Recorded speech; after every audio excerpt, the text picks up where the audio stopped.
কলিজার দোস্ত, আজ আমি তোমাকে বলবো এমন এক পাখির গল্প যাকে আল্লাহ তাআলা দিয়েছেন অসাধারণ এক শক্তি।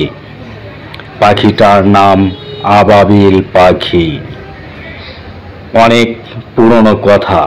ইয়েমেনের রাজা আব্রাহা বিশাল হাতির বাহিনী নিয়ে কাবা শরীফ ধ্বংস করতে রওনা হয়েছিল। মানুষ ভয়ে পালিয়ে যায়, কিন্তু কেউ টিকতে পারে না তার সামনে। ঠিক তখনই আল্লাহ পাক পাঠালেন অসংখ্য ছোট ছোট আবাবিল পাখি। তাদের ঠোঁটে আর পায়ে ছিল পোড়ামাটির ছোট পাথর, আর সেই পাথরই ছিল আল্লাহর অদৃশ্য অস্ত্র। এক ফোঁটা ফেলে দিলেই বিশাল হাতিয়ার সৈন্যরা মাটিতে লুটিয়ে পড়ল। এভাবেই রক্ষা হলো কাবা শরীফ। এটা ছিল আল্লাহর এক অজানা কুদরতের নিদর্শন। ছোট্ট এক পাখি, অথচ তার কাজ বিশাল রাজাকে ধ্বংস করা। কিন্তু কলিজার দোস্ত, এখানেই শেষ নয়। বিজ্ঞানীরাও বলে আবাবিল পাখির শরীরে আছে এক বিশেষ তাপরোধী শক্তি, যার জন্য ওরা প্রচণ্ড গরম বা ঠান্ডা সহ্য করতে পারে খুব সহজেই।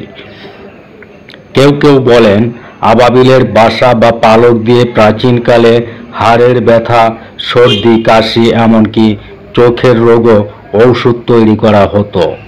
তবে মনে রেখো, এসব কেবল প্রাকৃতিক উপকারিতা। আসল শিক্ষা হলো, যখন আল্লাহ চায় তখন ক্ষুদ্র প্রাণীও বিশাল কাজ করতে পারে। তাই কলিজার বন্ধু, কখনো নিজেকে ছোট ভেবো না। যদি তোমার মন আল্লাহর দিকে ফিরে আসে, তিনি তোমার ভিতর এমন শক্তি দিবেন যা দুনিয়ার কোনো পাহাড়ও থামাতে পারবে না। ভালোবাসো আল্লাহকে, কারণ তার আদেশেই লুকিয়ে আছে প্রতিটি বিজয়ের রহস্য। বন্ধুরা, যদি আমার এই ভিডিওটা একটুও ভালো লাগে, তবে অবশ্যই লাইক, কমেন্ট, শেয়ার করতে ভুলবে না।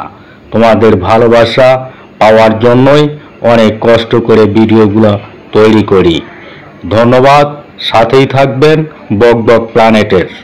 এই ধরনের আরও ভিডিও পেতে চ্যানেলটা সাবস্ক্রাইব করুন।